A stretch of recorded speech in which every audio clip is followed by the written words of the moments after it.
खडकवासला धरणात असलेलं पाणी पुणे महापालिकेसाठी जुलै अखेरपर्यंत राखीव ठेवण्यात आलेलं आहे। यामुळे तुर्तास पाणी कपातीचा निर्णय पुढे ढकलण्यात यावा असा सूर महापालिकेच्या बैठकीत घेण्यात आला।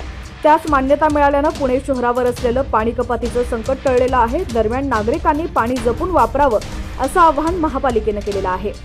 पुणे शहराला पाणी पुरवठा करणाऱ्या खडकवासला धरण साखळीत अवघ्या 6.5 टीएमसी पाणीसाठा शिल्लक आहे। त्यामुळे पाऊस लांबल्यास पुढील काही महिन्यात पाण्याची गंभीर स्थिती निर्माण होण्याची शक्यता वर्तवली जाते। या सर्व गोष्टी लक्षात घेऊन धरणातील पाण्याचा आढावा महापालिकेत झालेल्या बैठकीत घेण्यात आलाय। या धरणातील पाणी महापालिकेसाठी जुलै अखेरपर्यंत राखीव ठेवण्यात आलं असल्याचं तुर्तास पाणी कपातीचा निर्णय लांबणीवर पडलेला आहे। या बैठकीत पाणी कपातीची गरज नसल्याचा निष्कर्ष काढण्यात आलाय। त्यामुळे शहरावर असलेलं पाणी कपातीचं संकट टळलेलं आहे।